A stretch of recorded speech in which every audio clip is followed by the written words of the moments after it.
안녕하세요. 오늘도 사연 살롱을 찾아주셔서 감사합니다. 암 투병 이후 제2의 인생을 살고 있는 여성이에요.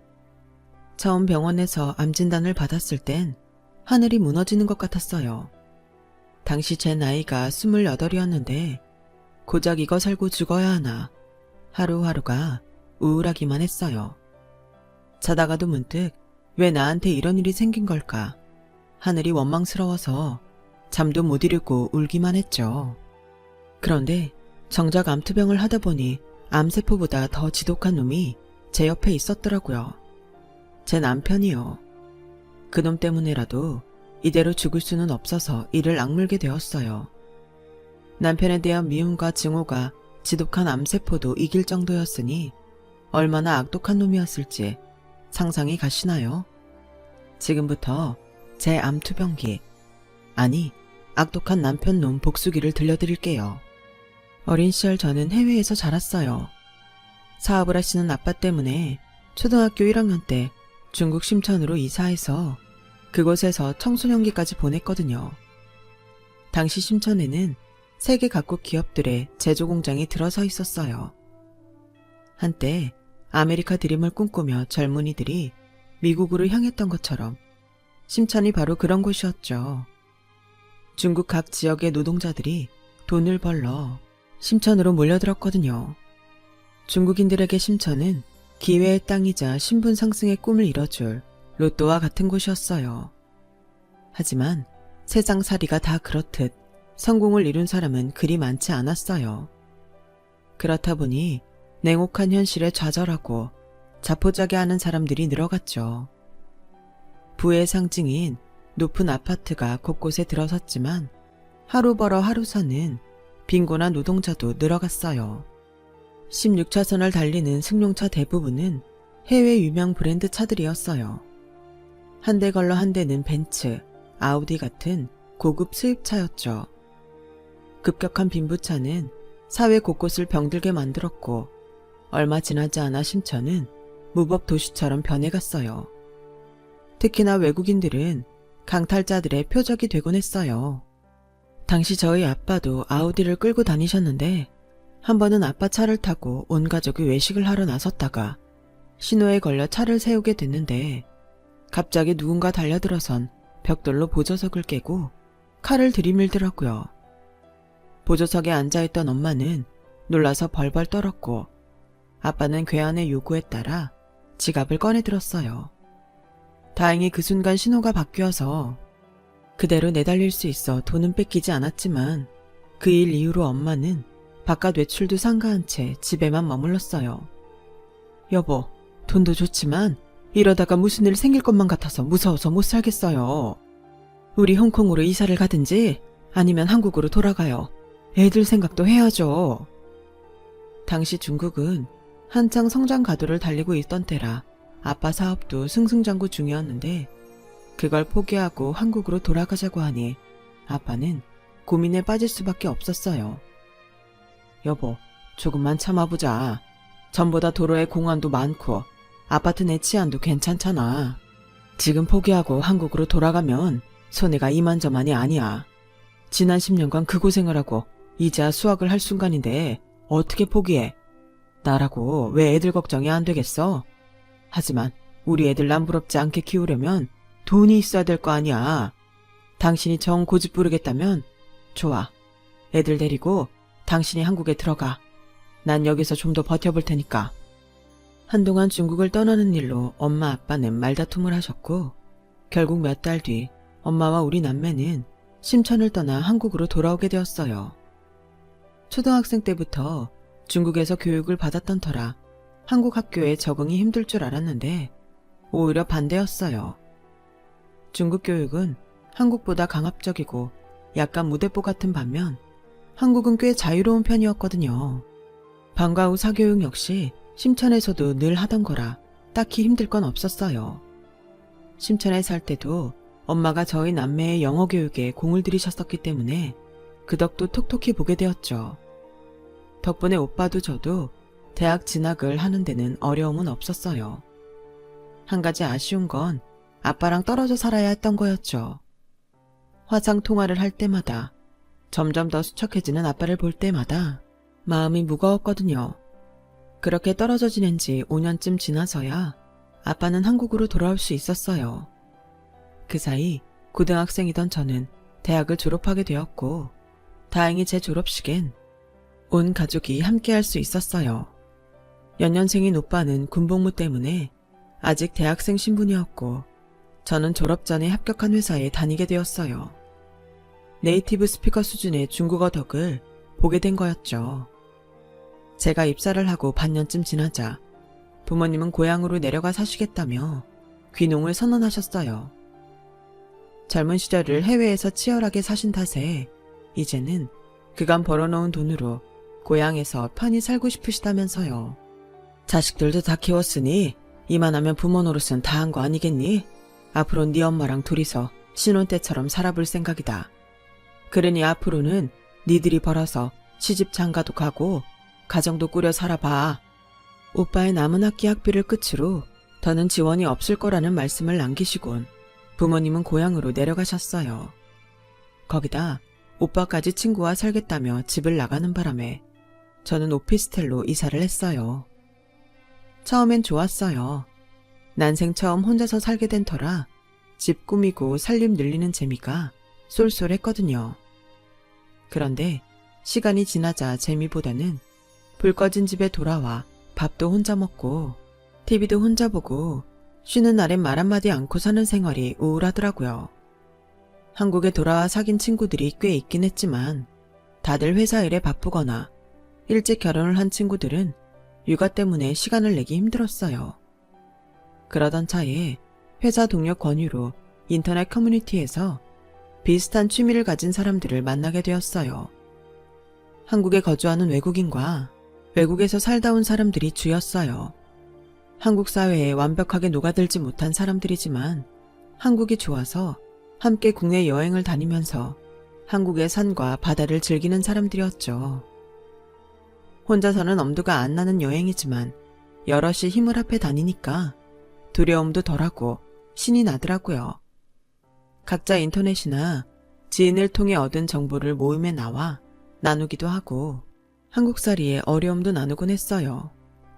그런데 언제부턴가 외국어를 배우러 가입한 한국인들이 늘면서 커뮤니티가 변질이 되기 시작한 거예요. 그런 부류의 사람들은 주로 백인 위주의 젊은 이성들을 타깃으로 삼아 연애 목적으로 접근하곤 했는데, 연애를 시작하면 커플이 동반으로 커뮤니티를 탈퇴하곤 했어요. 굳이 귀찮게 여행까지 다니지 않아도 영어를 가르쳐줄 상대를 구했으니 더는 커뮤니티가 필요 없다 이거였죠. 모처럼 좋은 모임을 통해 주말마다 여행도 다니고 말동무도 사귀었던 저로서는 무척 안타까웠어요. 남편과 만나게 된 건 그 무렵이었어요. 하루는 커뮤니티에서 함께 활동하던 남자분이 제게 톡을 했더라고요. 이 사람이 바로 훗날 제 남편이 된 남자예요. 남편은 이번 주말에 강화도 전등사에 갈 건데 시간이 되면 같이 가자더군요.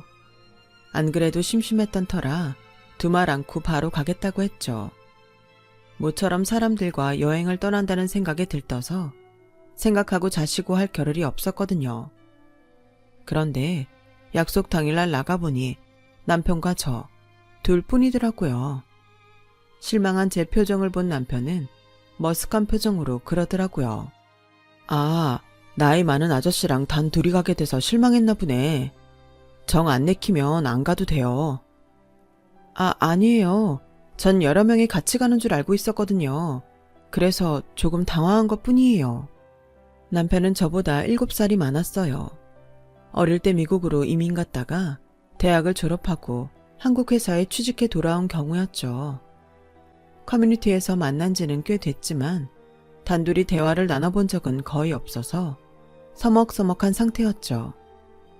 이런 사람이 왜 굳이 친하지도 않은 나한테 연락을 했을까 궁금했지만 선뜻 묻기도 뭐했어요.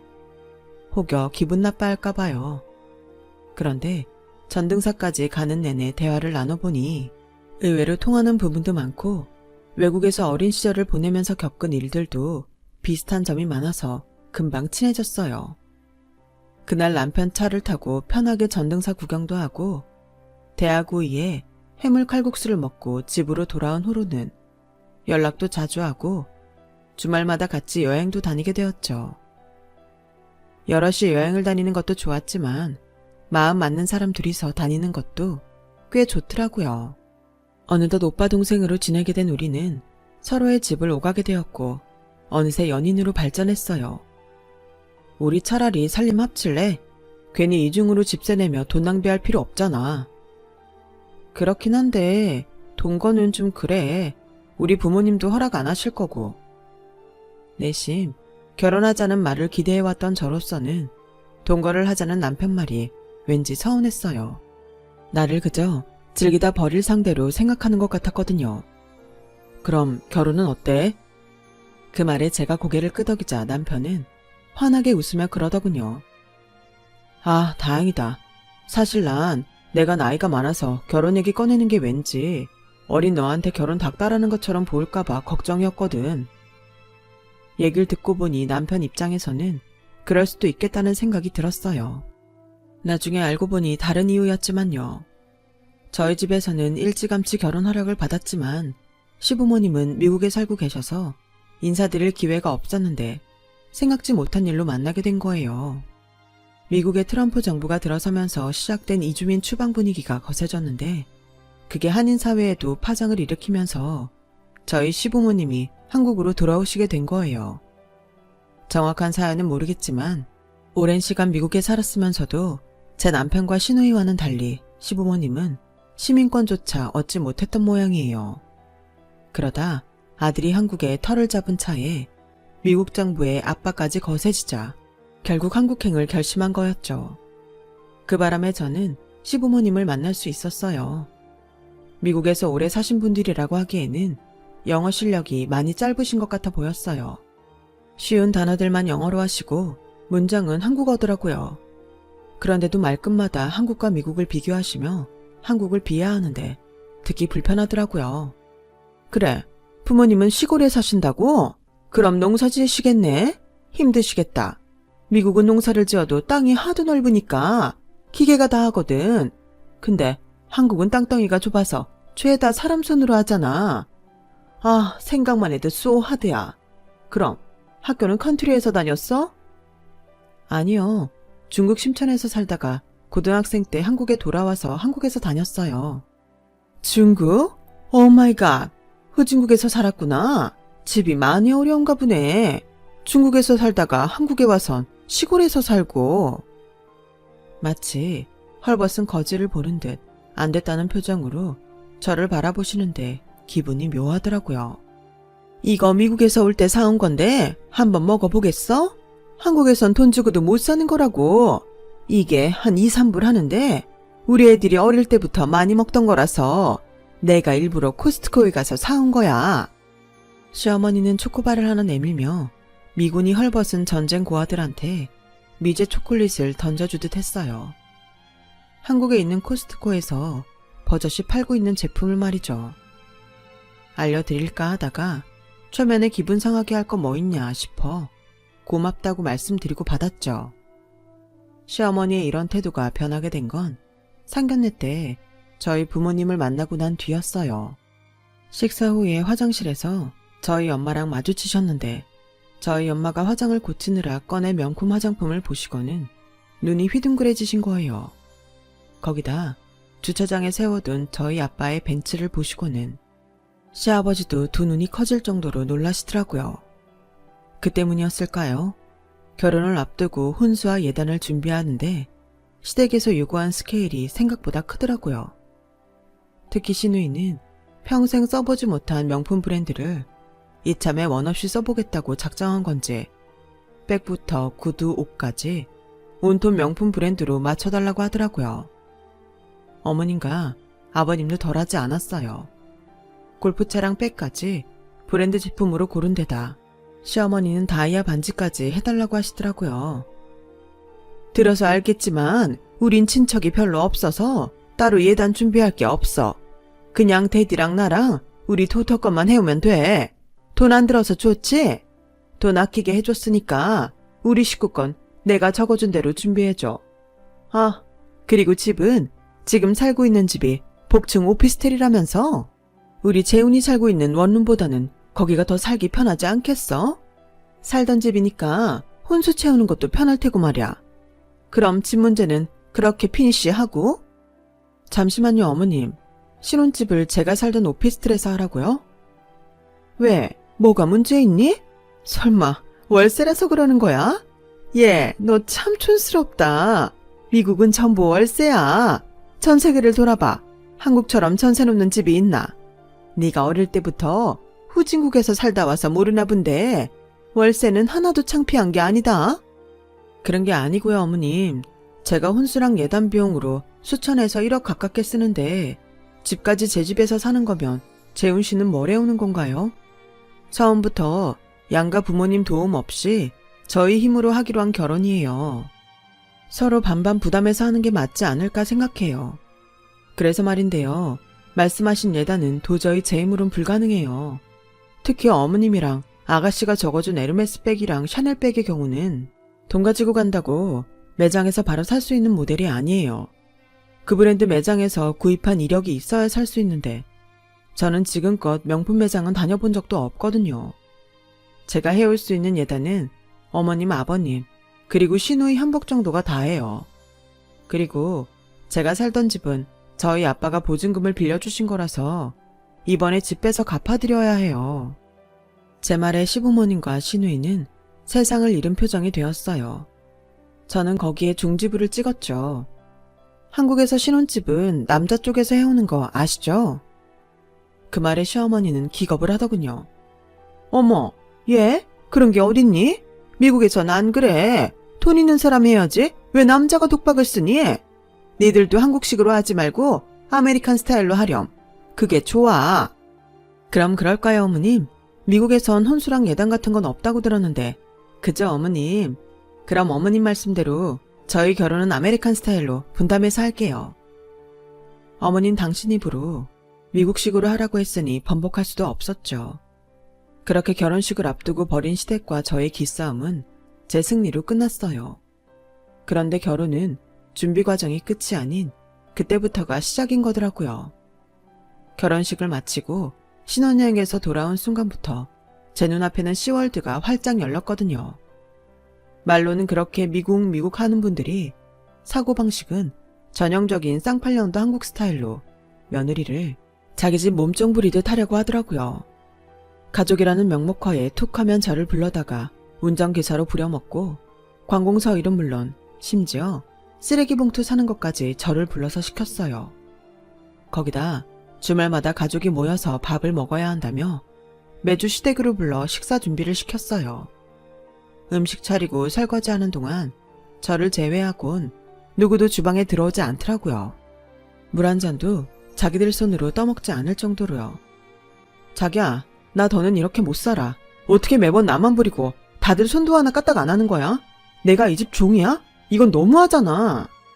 너는 무슨 말을 그렇게 하니? 종이라니. 언제 우리 엄마 아빠가 너한테 그런 취급을 했다고 그래. 아직 한국 생활에 익숙하지 않으니까 너한테 기대는 것뿐이잖아. 그리고 가족끼리 네 일 내일이 어딨어? 너 자꾸 이렇게 선 그으면 나도 너희 부모님한테 선 긋고 살 거야. 그래? 아버님, 어머님이랑 아가씨는 한국 생활이 적응 안 돼서 그렇다 쳐. 당신은 왜 집에서도 손가락 하나 까딱 안 하고 사는 건데? 결혼하고 지금까지 밥하고 청소, 빨래까지 내가 다 했어. 당신이 한 건 소파에 누워서 나한테 물 떠와라, 리모컨 가져와라, 맥주 꺼내와라. 시킨 것밖에 없다고.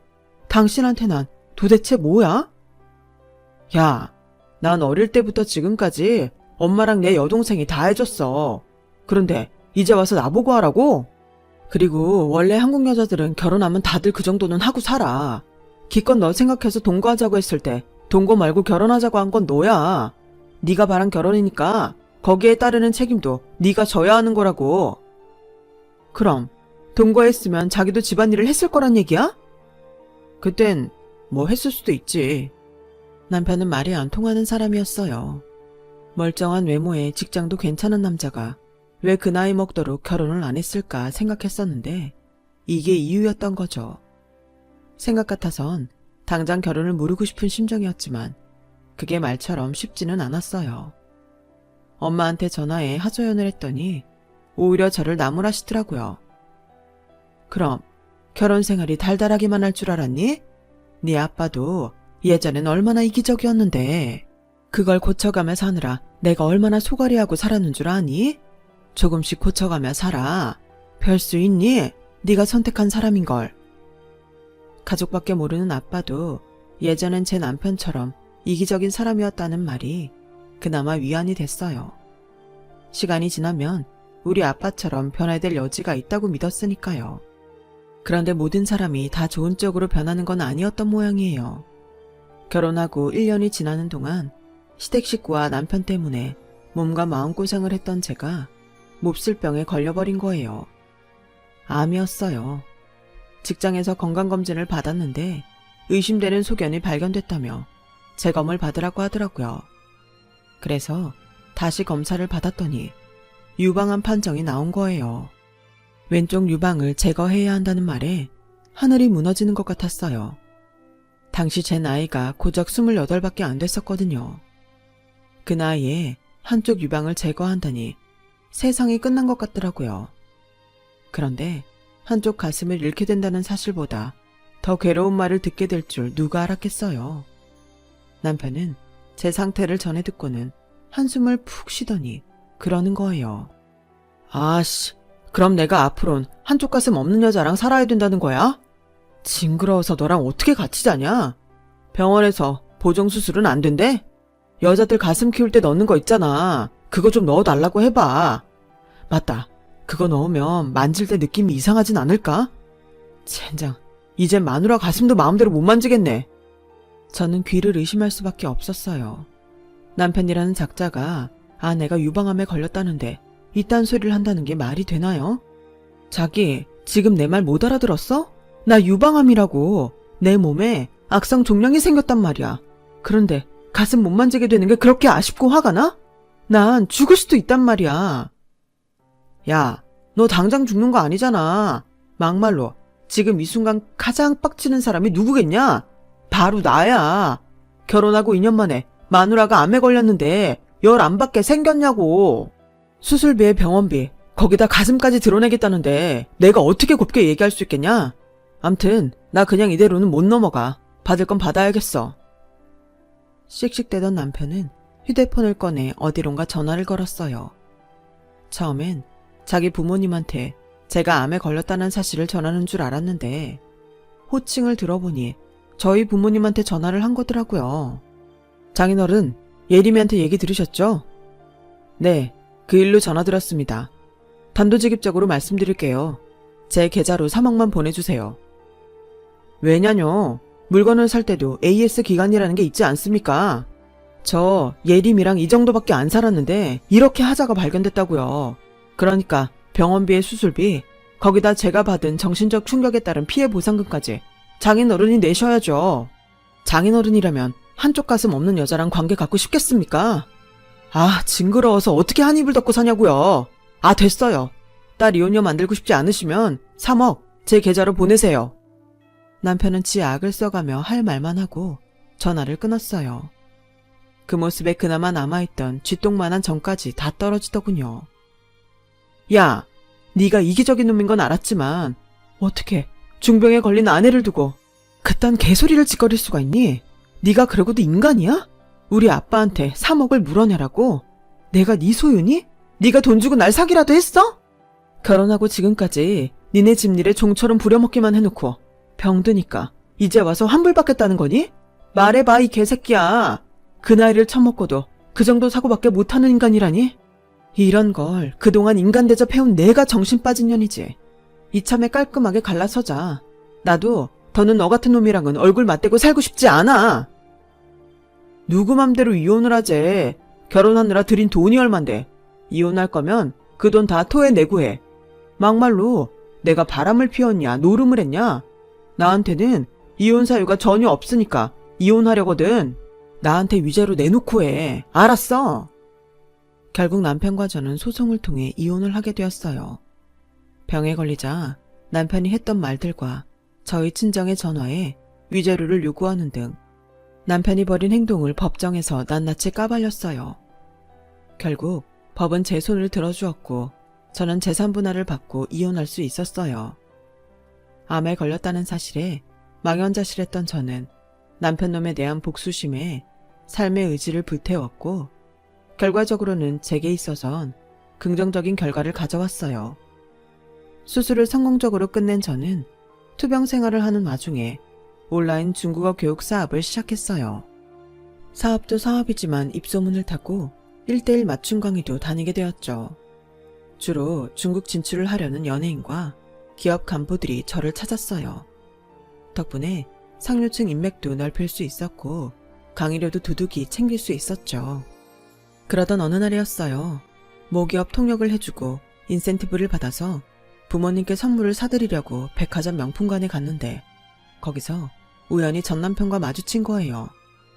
정확히는 모 명품 브랜드샵 안에서 전 시어머니 목소리가 들렸고 마침 그곳에 가려고 왔던 터라 샵 안으로 들어갔다가 되도 않는 영단어를 총동원해 백을 환불받으려고 애쓰는 모자의 모습을 목격하게 된 거예요. 아니, 왜 현금으로 못 준다는 거야? 카드로 샀건 캐시로 샀건 아무튼 돈을 받은 거잖아요. 그럼 손님이 원하는 형태로 환불을 해줘야지. 손님, 카드 결제를 구입하신 물품은 카드 취소로밖에 환불이 안 돼요. 아니, 그냥 좀 해주면 안 돼요? 내가 당장 현금이 필요해서 그래. 부탁 좀 합시다. 응? 엄마, 그냥 그 백 써. 사위한테 받은 선물까지 환불 받아야겠어. 카드로 산 건 현금으로 안 내준다고. 조용히 해, 이 녀석아. 한국에선 이런 건 유도리 있게 처리해준단 말이야. 이봐요, 아가씨. 그러지 말고 나 이거 현금으로 좀 내줘. 나 그렇게 몰상식한 사람 아니야. 미국에서 21년 살다 온 사람이라고. 그런 내가 오죽하면 이러겠어.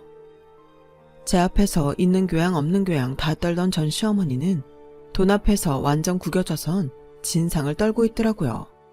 그 모습에 저는 보란듯이 소리쳤어요. 여기가 언제부터 돗대기 시장처럼 변한 거예요? 그깟 백 하나 못 들 수준의 사람까지 드나들면 수준 떨어져서 어떻게 여기 백을 사겠냐고요. 이봐요, 아주머니. 창피한 줄 알아야죠. 여기가 술집이에요? 어디서 아가씨를 찾아요. 그리고 미국에서 살다 왔으면 뭐요? 하는 짓을 보니 시장 바닥에서 5,000원짜리 비닐백 사는 것도 벌벌 떨 사람처럼 보이는데 능력 안 되면 이런 데 오지 마세요. 괜히 브랜드 가치나 떨어뜨리지 말고. 그쪽도 그래. 어떻게 그 나이 먹도록 부모한테 이런 백 하나 못 사줄 정도로 궁색하니? 하긴 그런 수준이니 암 걸린 와이프 핑계로 장인한테 돈 뜯어낼 궁리나 했겠지. 인생이 참 불쌍하다. 제 얼굴을 확인한 전 시어머니와 전 남편은 얼굴이 빨개져서는 어쩔 줄 몰라 했어요. 전 남편은 고개를 떨구곤 저랑 눈도 제대로 못 마주치더군요. 하필 들키고 싶지 않은 모습을 저한테 들켰으니 그럴 만도 하겠죠. 그러는 사이 저만은 제게 달려와 미리 주문해 놓은 백을 제게 건넸어요. 그리고는 저를 문 앞까지 정중히 배웅해 주었어요. 불과 몇 분밖에 안 되는 그 짧은 순간 저는 그동안 가슴에 응어리져 있던 전 남편에 대한 울분이 눈 녹듯 사라져버렸어요. 그건 비단 명품백을 살 정도로 내가 돈을 많이 벌어서가 아니에요. 병마와 싸우면서도 내가 내 인생을 포기하지 않고 열심히 달려왔다는 거에 대한 기특함 때문이었죠.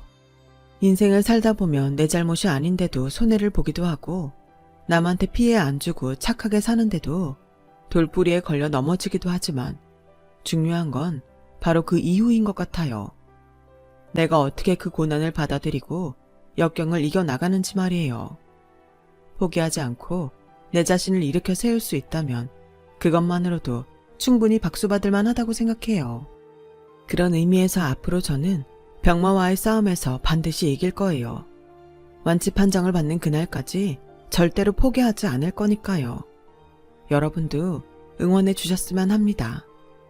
지금까지 제 사연을 들어주셔서 감사합니다. 건강이 최고라고 감히 말씀드려요. 건강 조심하시고 즐겁게 사시길 바랍니다. 여러분, 사연 댓글에 응원과 현명한 조언 부탁드려요. 좋아요와 구독은 저에게 큰 힘이 됩니다. 오늘도 좋은 일 가득하세요.